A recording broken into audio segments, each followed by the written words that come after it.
Let me introduce our panel speakers this morning. We do not have Linda Woods, we have someone much better and more highly skilled. We have, Linda's not here this morning. We have the wonderful Suzette Sutton.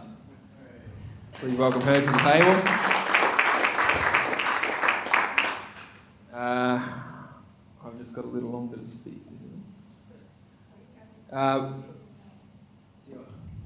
Yes. Sorry, we're coordinating here. Martin Mankowski as well. If he could please come up to the panel table. Martin is an angel investor with significant international business experience. His first job was as a development engineer with Rolls-Royce. In the 70s, he invested in and managed an engineering company in London. And in 1981, as an accountant, he joined a Saudi Arabian development bank, where he saw 200 years of industrial development crammed into less than 20 years.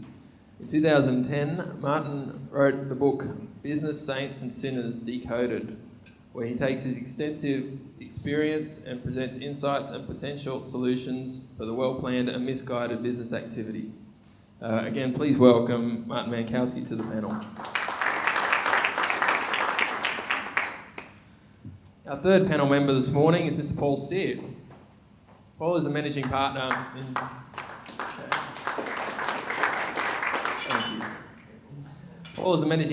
charge of KPMG Gold Coast, with 50 staff providing advisory, taxation and audit services.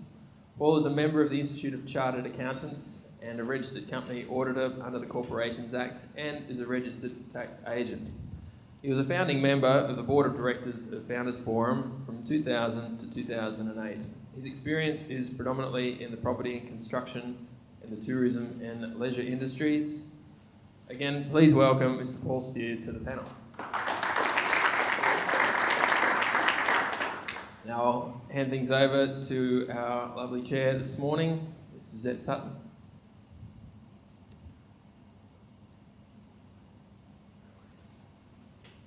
I've just asked Adam to signal me at time because I can tend to get carried away talking, and I think the wealth of knowledge that we've got here at the table is going to be very entertaining this morning. And keeping in with our theme this morning, identifying exceptional opportunities. I'll just note that we have a really good contingent here this morning in the audience. The universities are very well represented here this morning, and thank you everyone for coming out this morning. Also, we have several levels of interest here this morning. We have both investors and entrepreneurs, and we have budding entrepreneurs. So when we're directing the questions that I've formulated here, hopefully we'll be able to offer some information from the wisdom from three wonderful brains here. And firstly, I suppose I'd like to ask each of you a success and a failure. We've all had them in our lives. We've all seen the little drawing of the bird with the frog, and it says never, never give up. But, you know, sometimes we do need to give way. So, Peter, can you give us an example of something that you've had as a successful investment or venture, and also one that just hasn't gone how you planned? The biggest win, I think, was making something work, or helping to make something work where I had absolutely no idea where it was going. And that was the importation and implementation of the carbon pricing mechanism into Transpacific. We had the job, I project managed almost in the absence of a project management system at that stage. That certainly isn't the case now. And my colleague Anna Massey with me, who's one of the administrators in a big new project management organisation or system that's in Transpacific. But in the days before that, we basically had 90 days to pass through, bearing in mind Transpacific is the largest emitter of greenhouse gases in the country below the power generators, to pass through more than $50 million worth of carbon permit prices, charges to us, through 19 different invoicing systems on 11 different IT platforms to 231,000 customers in 330 locations. and we had 90 days to do it. And the penalty was, as you could work out for yourself, was probably more than $1 million a week for every week after the 1st of July 2012 that we weren't ready for that. The win was to gather people around me who knew what they were doing, and to kind of be the conductor, if you like, but rather than. And the biggest loss, I think, that I've ever had have been a collection of losses around intellectual property that went nowhere. It's a feature of working, particularly in the university commercialisation system, but it's wider than that. That you will have, at times, you'll have the benefit of the cooperation of inventors and systems for supporting the way that works. But ultimately, there will be times when some of the most magnificent pieces of technology and inventiveness never see the light of day because they're trashed, despite the best efforts of people who know what they're doing to try and get them into the play and into places where they can be invested in the shape that investors want them. I've seen an awful lot of that. Thank you. Yeah, Suzette, that was a great question, by the way. You're a sneaky girl, aren't you? Just doing my job. Yeah. So anyway, failure, I think first of all, you've got to have a measure of value. And if money is just your measure of value, then I think it's going to be pretty miserable. Some of you here are angel investors. And as far as I know, when we sit down and listen to a pitch, we're all thinking, we're going to have fun with this. Because if we're not going to have fun, then I don't think we're going to enjoy it. So failure, it's a question with a little bit of notice would have helped, but I had a CEO call me yesterday. I was trying to get hold of him, and he was out at Roma working for Santos, so he'd kind of given up. And yet, it's great. It's a good product, and we've got to get it out there. And but he's just had too many hits, and he's sort of getting to my age. So when you get to my age, you think, no, I'll do something different. So we're going to win with that, but I did feel that was a very uncomfortable feeling. I know Rick's looking at me because we're thinking the same thing. So the success, there was a young guy, a brilliant chemist, with some absolutely knockout ideas, and even made the mistake of talking to TPI. Yeah, so The old TPI. Yeah, the old TPI, yeah. So, but we sort of thought about it. We did have a plan. We sat down and we said, well, the guys we want to hit are actually in the US, and the US don't actually treat Australia all that well, believe it or not. So we got out there. We went to see company head office is in Philadelphia. We went there in a bit of an unknown way. I put on my dark suit, and he said, no, I'm not wearing my dark suit. So we just wore sort of workman's overalls when we went in there, which was absolutely right. And we finally got those guys' attention.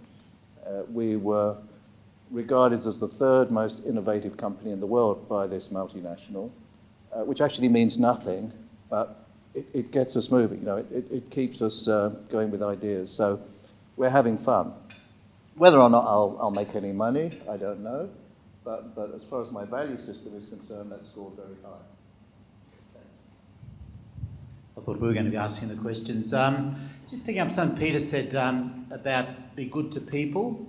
So I think the success in our business, we've been 56 years on the Gold Coast, and we transcend a lot of industries, a lot of families. I think be good to people, relationships. You see it now in alliance plans, key stakeholders, CRM, people strategies. I just relate 14 years ago, I met this young fellow at a function. He said, I'll come to my office the next day, and I get there at 10 o'clock, and he was running about an hour late, 11 o'clock, and we spent 5 minutes together. He said, I can't run through now, but can we catch up Monday? And I said, yeah, that's fine. So that was on the Gold Coast, and then he said, we need to meet in Sydney on the Monday. And I said, I really, don't have the time, but he convinced me to come to Sydney, and that was 14 years ago. So, and it was all just understanding what he was about. The reason why he's late for my meeting, he just had another priority with someone else that he couldn't change. But that was 14 years ago. So he was 28 then, now he's 42. He's got an ASX-listed company. He's gone strength to strength. I think it is about relationships.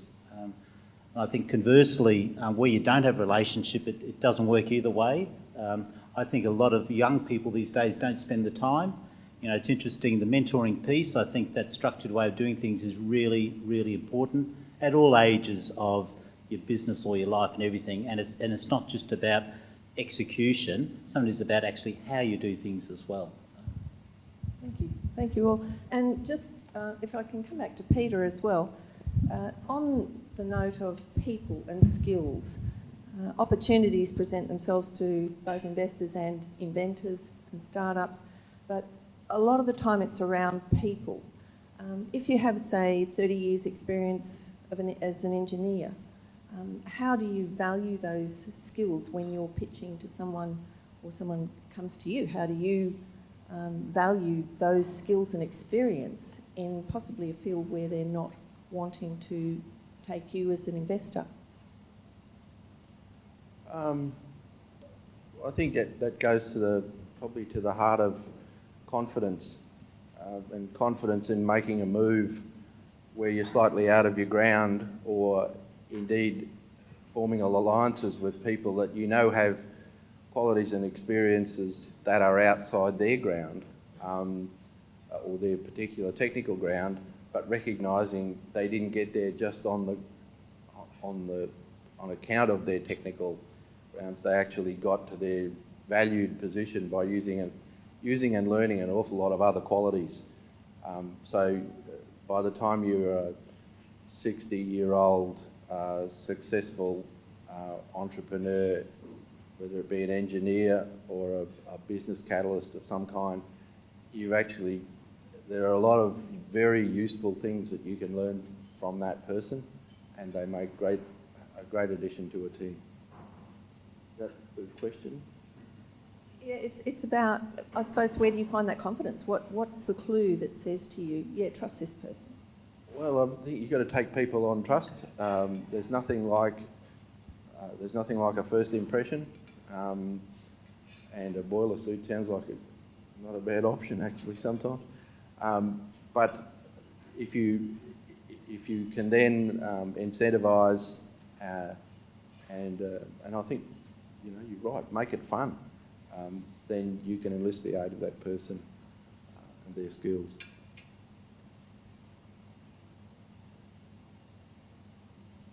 I'm getting writing instructions here. Martin? Has Rick told you to change the question? No. No? Oh, No. shame. Was it too hard for you? I'm sorry. Probably. So, well, it was letters after your name. Is that was the question, or? It's about trust and experience. What gives you that gut feeling that you want to back something in? Oh, the person. You make a judgment very quickly. Probably the first 9 seconds, you're either switched on or switched off. And by the way, all these letters after your name are kind of like, they just get you past the gatekeeper. You've got to get past the gatekeeper. But warning from my own experience is don't believe in rote learning. It really blocks intelligence. There are guys out there who actually react amazingly quickly to ideas. And that's what you've got to pick up. Paul? Yeah. So a very common thing is products and processes and plans, but the number one thing is the people to execute that. And I think is having a variety of skills. I do think that first impression, I think that personal relationship empathy, and you can get that very, very quickly in a meeting. I do think that first impressions where they're engaged, and I've known Rick a long time, and I feel as though he can ring me up and talk about anything. I think a lot of people don't understand how important it is that people relationship in making a real impact in business from the very start to when you actually leave the business. And if you look at leaving a business, there's nothing worse than someone handing a resignation letter to know what a business is. So it should be part of a dialogue or conversation as part of your life's journey. So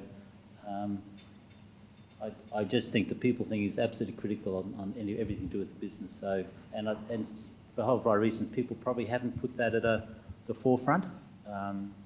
in recent years, but I think, the businesses that succeed do look after the people in a very constructive dialogue. Thank you. One burning question I know with startups here in the audience is about where are the investors. I was on a domestic flight in America recently and sat right next to an angel investor, and after a conversation I thought I want to go back. Where do people find the investors? We're lucky we have the organisations like the angel investors groups and this forum. Are there any other clues as to where we can find those people? Well, one that I saw was very successful was somebody who got themselves on television and got themselves to be a judge in the Inventors program. I'm talking about Veena Sahajiwala from the University of New South Wales, who has a very engaging personality and a fantastic, she's almost a polymath. She drags in investors in her technology by the sheer presence and enthusiasm. She goes to the right places, and I think this gets to the heart of your question, is going to places where investors are likely to be found. And the other thing is, as Martin said, that first 9 seconds, Veena only takes about 2.5 seconds, but that's why she's the success that she is. I think she just won a Eureka Prize for her development of her technology as well. So it's going where people are and having the skills to actually engage with them very quickly. I think Australia is very short of investment capital. If I think of the startup investments I've made, there's one thing that they all have in common, and that is they need more money. And it's not easy to raise it here. If I go back to the guy that we went to the US with, and we stopped by Silicon Valley and talked to some of the guys there, he realised that for the $1 million he'd raised in Australia, he could have raised $100 million there. So it is difficult being over here raising capital. People mutter about venture capital and stuff like that. I've had a lot of trouble talking to venture capitalists, and they're only interested in the exit. They're not, I don't want to exaggerate. The exit seems to come very high on their priorities, rather than how innovative are you. Angels are great, and we should thank guys like Rick and so on who've started angel groups, and they are good for them. So, you only need about $2 to become an angel investor. So I'd encourage all of you to turn up to our meetings.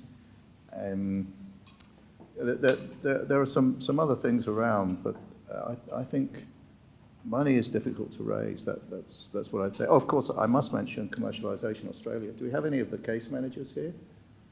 I know Laurie Hammond was mentioned. Well, CA is fantastic. I keep a close watch on those guys, because if they're putting money in, it effectively gives me the equivalent amount of equity. So if it's a 2 million company, they're putting $1 million in, then I reckon that I'm getting a 1/2, what's that, 50% premium.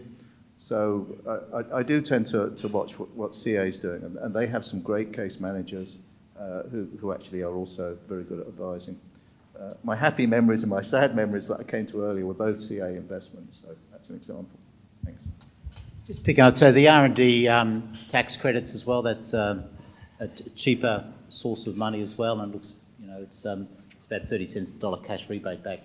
I think there's different levels, so when you get to that a strong balance sheet, strong cash flows, that's not an issue. You do start with family and friends, and that the broad friendship network can lead to other friends that have an interest, and initially it's probably not about cash, it's actually getting people that have an interest in your business to lead you somewhere. And certainly I think every business that I've been involved with does start off with family contributions and then friends and broad connectivity from friendship, because unless there's trust into something, nothing happens. So, friends is an awfully good start once the families run out of the money. Thank you, and I think that almost wraps up our panel questions. Thank you very much for your wisdom, but I do have one last question. Peter, do you still have the wetsuit? I think my wetsuit fits on one leg. Thank you very much.